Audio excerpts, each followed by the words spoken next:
D'après la Bible, l'arche de Noé s'échoua au sommet du mont Ararat. C'est le héros mythique Haïk, descendant de Noé, qui donna son nom au pays Ayastan. Il s'agit de l'Arménie.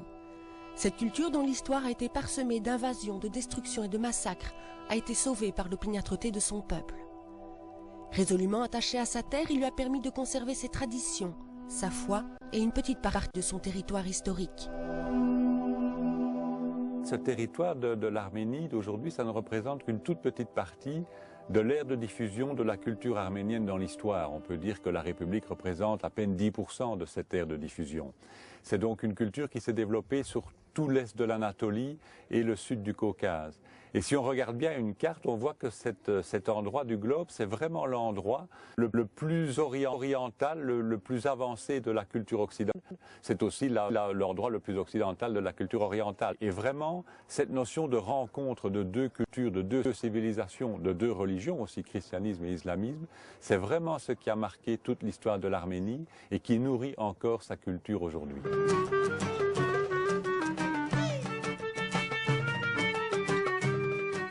Plus de 94% de la population appartient à l'église apostolique arménienne, indépendante des autres églises chrétiennes. L'Arménie serait la première nation au monde à adopter le christianisme comme religion d'État, avec pour date présumée l'an 301 après Jésus-Christ. L'endroit où nous sommes ici aujourd'hui à Khor-Virap, c'est vraiment un endroit très symbolique de l'arménité, si on peut dire, puisqu'on y voit d'une part l'Ararat, qui est un des grands symboles de l'Arménie, alors même qu'il n'est pas aujourd'hui en Arménie, mais ça ne fait qu'ajouter en fait à sa dimension symbolique. Et l'autre symbole, c'est l'église, c'est le monastère dans lequel nous nous trouvons, parce que c'est en ce lieu même, en ce lieu précis, qu'il y a plus de 1700 ans, un moine, un prêtre d'origine arménienne, mais qui venait en fait de Cappadoce, a converti la reine, et puis le roi, et puis toute la cour, et puis enfin le royaume d'Arménie dans son ensemble. Et cet événement s'est passé absolument ici où nous sommes. Donc c'est le symbole par excellence de la dimension chrétienne de la culture arménienne. Hingala, hingala, hingala, hingala, oh vive sa ronde crête. Bernard est philologue, homme de texte, il étudie les langues orientales anciennes.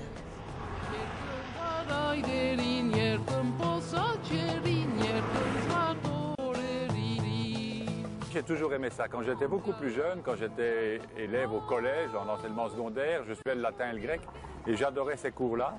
Et je prenais un plaisir particulier à sentir que petit à petit, j'étais capable d'avoir accès à un texte écrit il y a 1500, 2000, 2500 ans, dans une langue qui n'est pas la mienne, et simplement d'ouvrir le livre, de lire ce texte, de le déchiffrer si c'est une autre écriture, et de le comprendre sans l'aide d'une grammaire ou d'un dictionnaire. C'est vraiment pour moi un plaisir intellectuel parce qu'on a l'impression qu'on rentre dans le monde de l'autre, dans la culture de l'autre. Et ça, c'est vraiment ce qui m'a motivé et qui m'a décidé à me spécialiser dans ces matières-là à l'université de Louvain, en Belgique, parce que dans cette université, il y a un institut, ce qu'on appelle l'Institut orientaliste, qui est depuis très longtemps, depuis plus de 150 ans, spécialisé dans l'enseignement et la recherche dans le domaine des langues anciennes de l'Orient.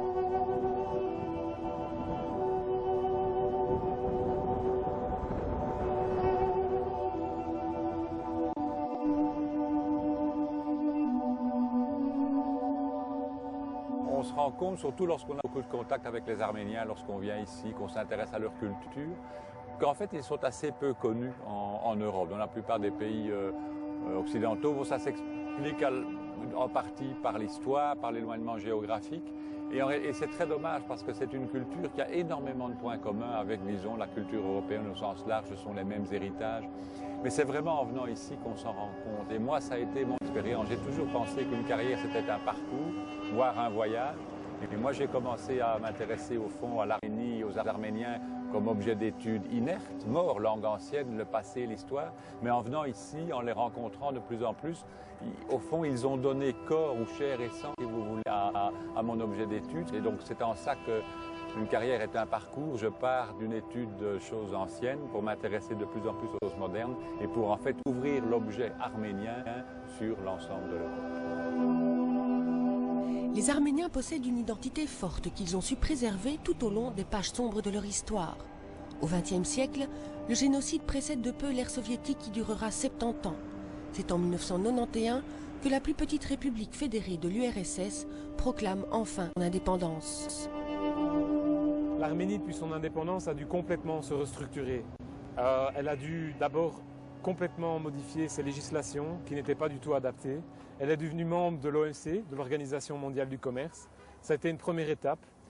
Elle a eu l'opportunité d'avoir une croissance retenue et conséquente à 2 chiffres sur plus de 10 années consécutives.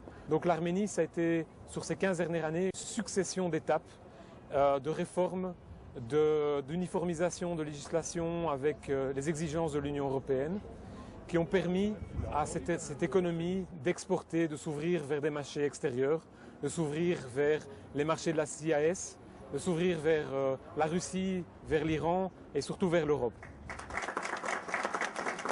Pour l'Arménie, avoir des partenaires européens privilégiés renforce leur ouverture vers de nouveaux marchés, comme avec ici la Wallonie.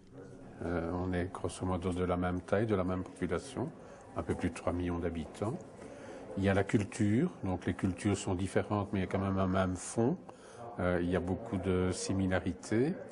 Il y a également le fait qu'on est dans des zones différentes et que autant la Wallonie peut être une porte d'entrée dans l'Union européenne pour l'Arménie, autant l'Arménie peut être une porte d'entrée pour la Wallonie sur la grande zone constituée par la Russie et d'une certaine manière le Moyen-Orient aussi.